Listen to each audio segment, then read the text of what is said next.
Hello and welcome back to Inquisitor Martyr. So last time we found where the Alpha Pariah is currently being held, and being a Puritan ended up having to kill Klosterheim. And we also found out that Uther Tiberius was wounded during the conflict on his ship and was taken off-world by a Van Wynter. Or to another world by a Van Wynter. So now we have to talk to Ragna and see what she knows. Captain, are you serious? You want me to believe that you didn't know that the founder of your rogue trader house was the captain of the Martyr centuries ago?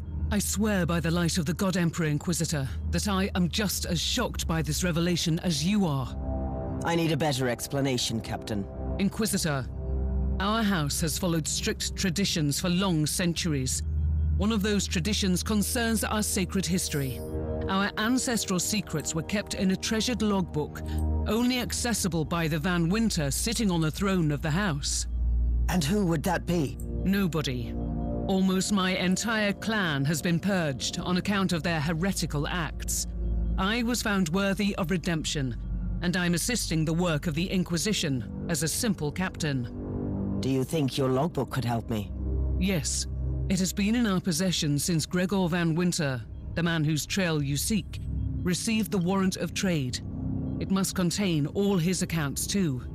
What happened to that logbook? It was hidden on our flagship, the Astute Cavalier, but it disappeared when my father was executed.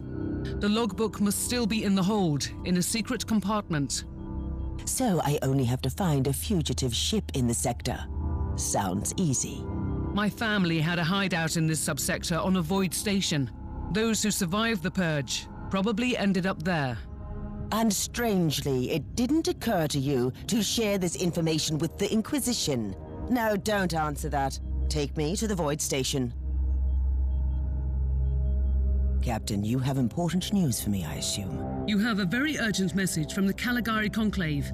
A new assignment, maybe. With the Conclave, you can never know. Let me see it. Inquisitor, I have a crucial task for you. In the light of your previous achievements, I'm certain you are the most suitable agent for this assignment. Captain, I want you to take me to the Aurea system in the According to my astropath, there's been... We shouldn't waste our time then. That's just extra stuff. That's the Drukhari Menace. Which is just DLC stuff. Which, like I said before, if you guys want me to go through that at some point, let me know, because I can. It's just whether you want it now or want me to kind of go through it after the main story. This way it doesn't kind of get jumbled into everything.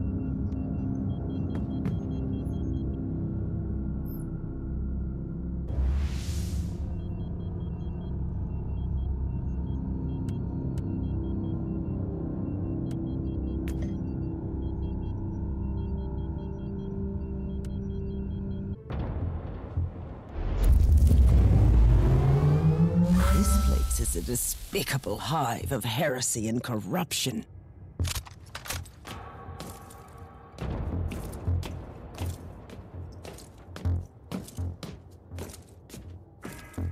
It still won't absolve them from their sins against the Imperium. What should I be looking for?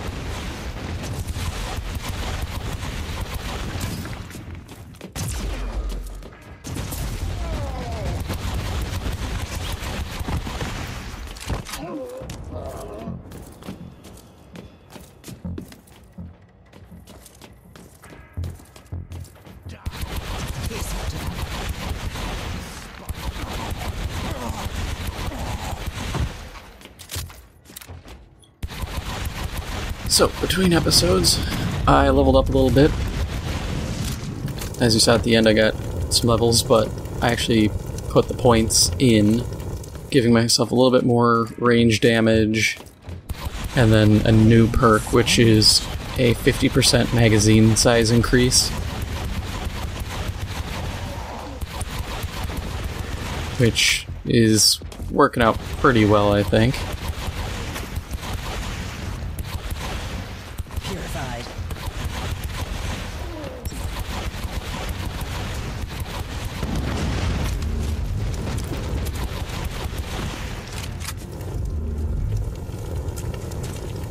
But other than that, I really haven't swapped my gear out. My guns are still, you know, the best I can find.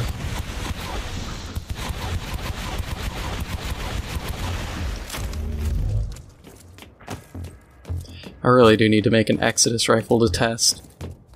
Because some of them, I think it's all kinetic except their AoE is a heat damage ability, which I'll get some advantages out of. It's just, right now with all my damage over time bonuses giving me improved damage to targets with dot stacks and healing and improved damage over time damage. And look at that, guy's taking 46 damage per tick. That's not bad. It's not going to melt these guys, but that combined with the standard damage I can output is pretty good.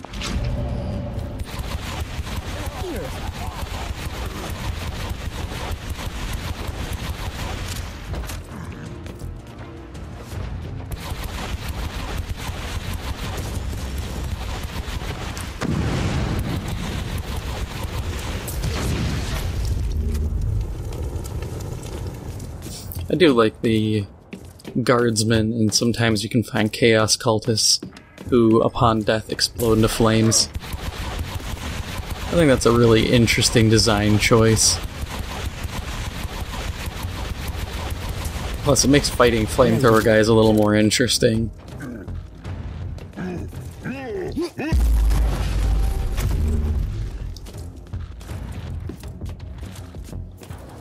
I really should use the null rods more, but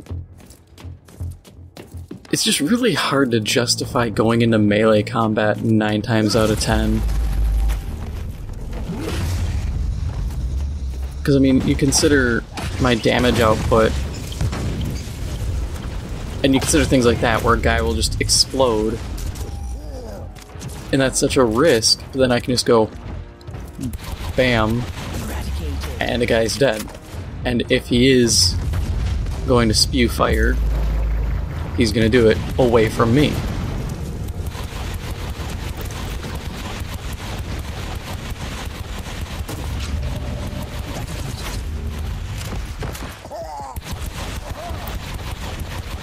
There are advantages. I mean, with melee, you never have to reload a knife, but it, you know, it comes at the cost of I'm getting way closer and into way more danger.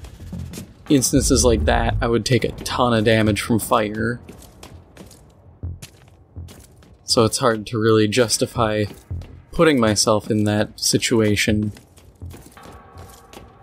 compared to just not.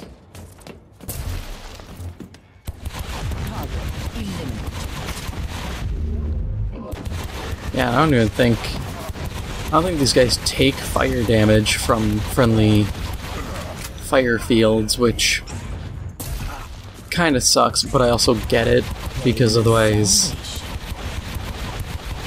you could probably train these guys enough and get a good circle going, flatten one flamethrower guy, and suddenly your whole enemy team there is doomed because they're all standing in the fire.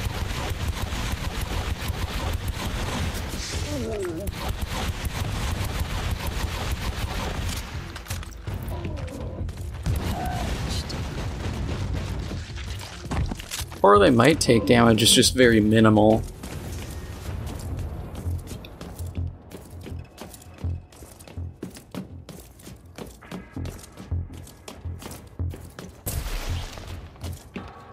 I seriously doubt it. Omen Van Wynter was found guilty in trafficking heretical artifacts and consorting with forbidden cults. Your entire house was deemed to be an accessory to the crime.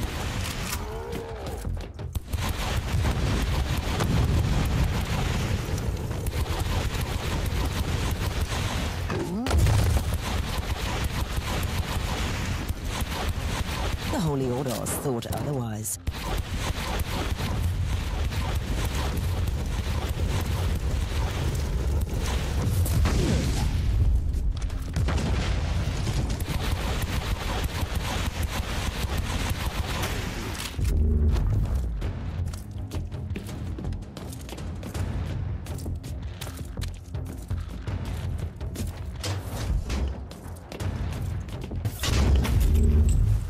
I do wish these classes had a bit more weapon overlap. I get it removes a bit of the uniqueness to them, but it just kind of sucks with, especially the tech priest. Just, he has 6 weapons, and all it is 3 weapons with 2 variations on each. It just feels like, especially that class and that character got really shortchanged on the gear.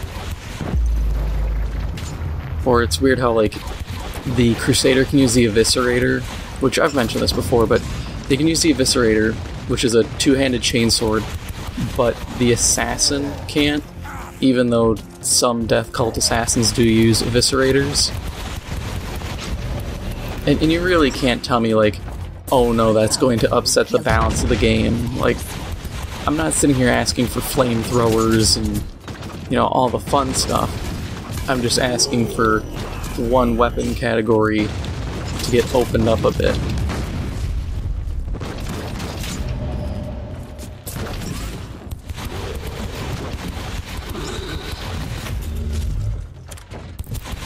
And it's not even like I'm asking for the swords or the shields to be opened and all that. I just want some of the more basic weapons to be available. Like, why wouldn't a tech priest be able to use a plasma pistol or a plasma rifle instead of just the plasma caliber, I think it is? Or at least if you're going to make a new class and have them have a bunch of new weapons, have a few more. Because really, the tech priest, there are other weapons within the Adeptus Mechanicus.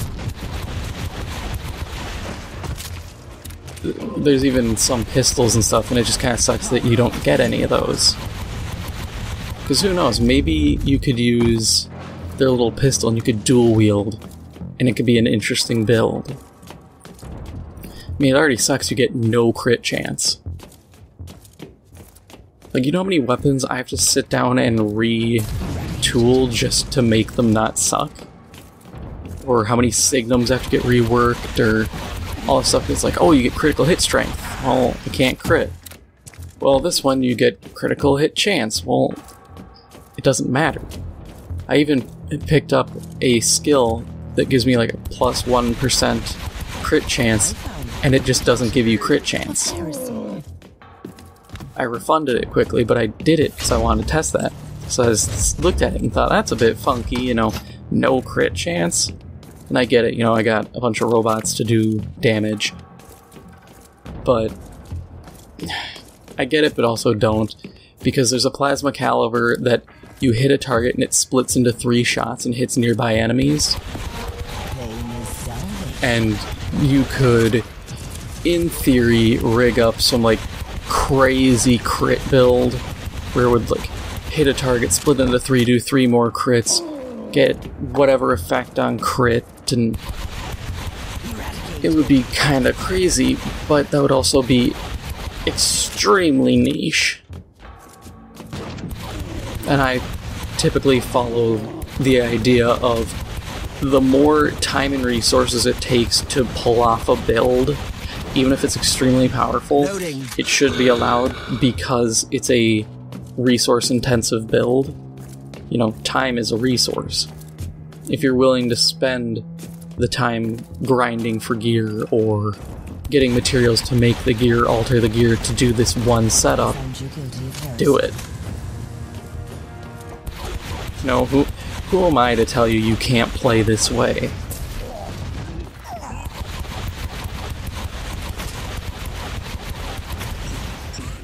You know, theory crafting is what makes games entertaining and gives them longevity. You know, that's one of the reasons why Destiny 2, even though people are like, oh, it's great, the game is losing a lot of veteran players. And losing them fast. Because there's no theory crafting. Because the devs said, hey, you can play the way you want, but we're going to tell you how to play. So play the way you want within our narrow confines. I mean, Destiny 1 players remember being able to actually custom build your class instead of picking a prefab. I miss being able to custom build my class because I could actually do cool stuff. And it also allowed for a lot more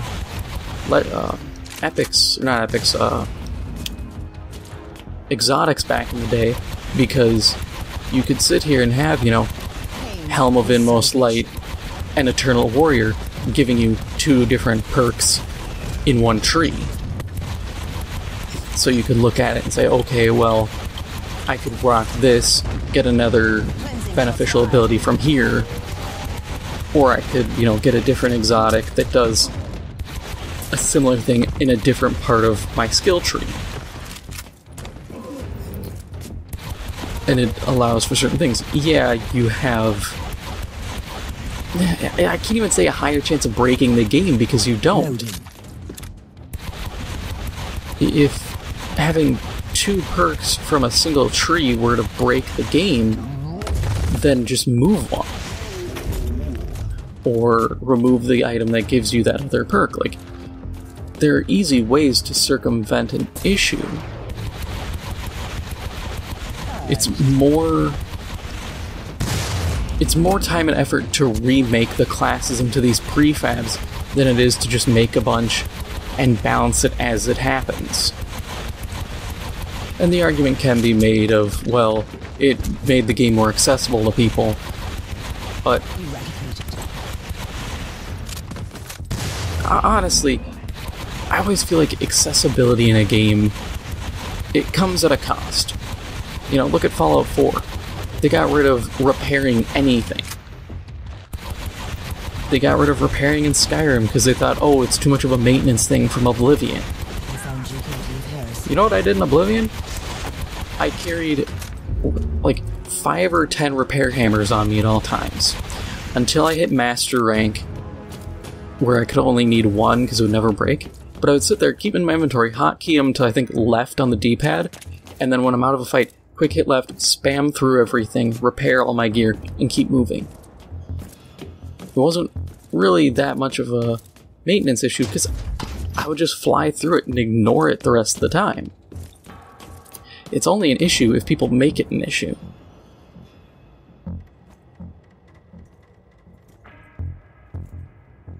He doesn't look too talkative. I mean, if you sit there and store all your repair gear or all your stuff back at home and you have to fast travel every time, well, that's your fault.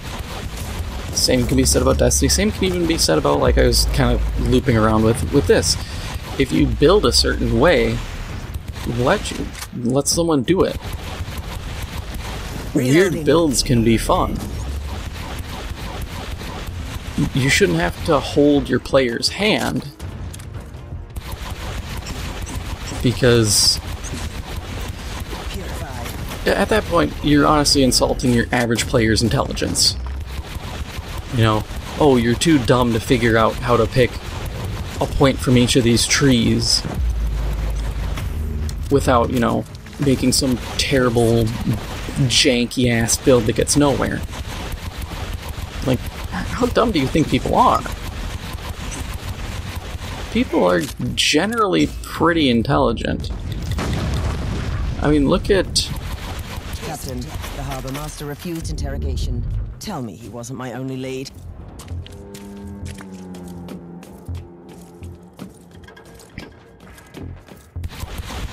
I'll find that cogitator. You know, look at EVE players or World of Warcraft players. Some of those people come up with these weird, cracked out of their mind builds that you have to be either pretty smart or be just yoinked out of your mind on Adderall to figure out. And it doesn't mean you have to build for a game to those people's standards. You don't need, you know, 8 trillion ways to build your character. But you at least need some variety. People need to look at it and be like, okay, I can kind of tool myself to what I want, or tool my weapons.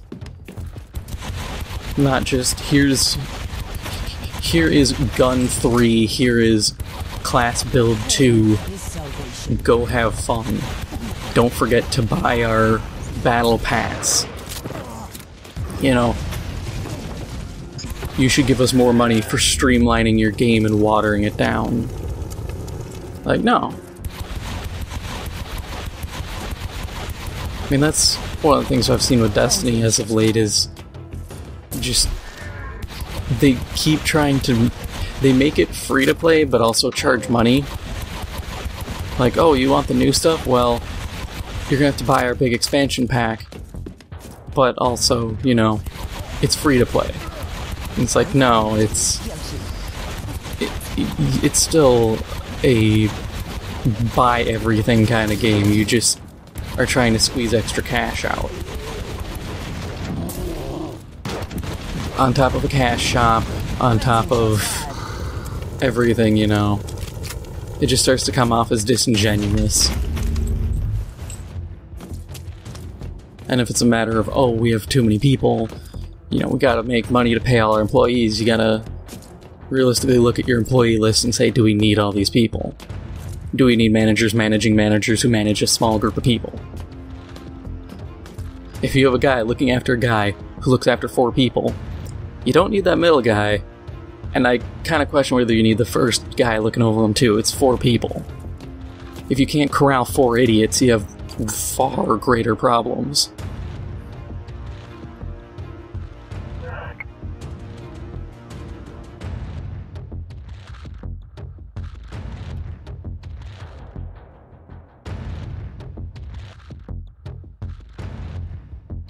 Captain, are you familiar with a man called Nathaniel Grexus?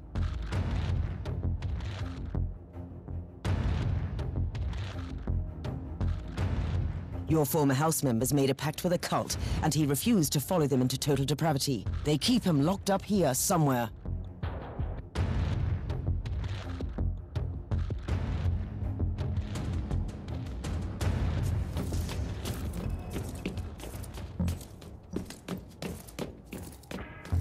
But I could honestly go on for a good while about the fault in our games industry.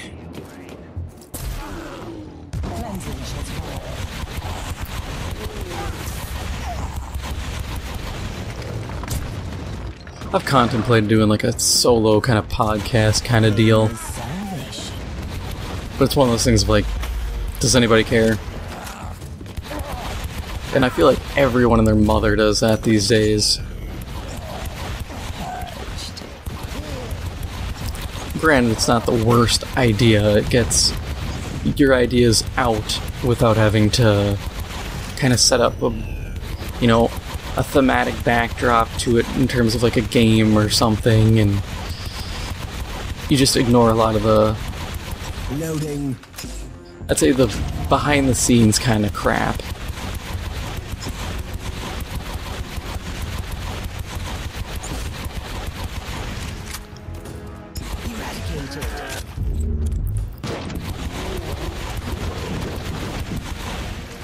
I really want to know what these unbound grunts are supposed to be.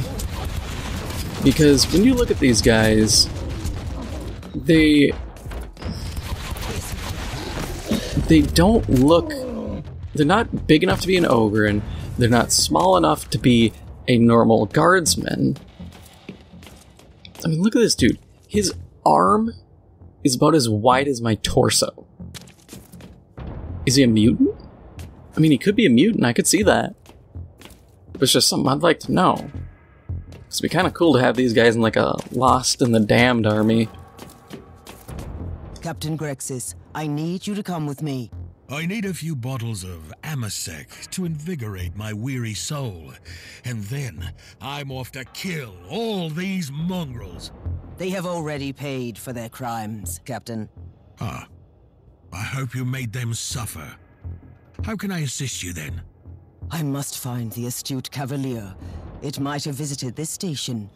It was here, aye. Until these sniveling rats sold our flagship to a group of abhuman filth. Oh. Do you know where the cruiser is now? No, but I've heard rumors about where it's heading. Take me with you, and I can help.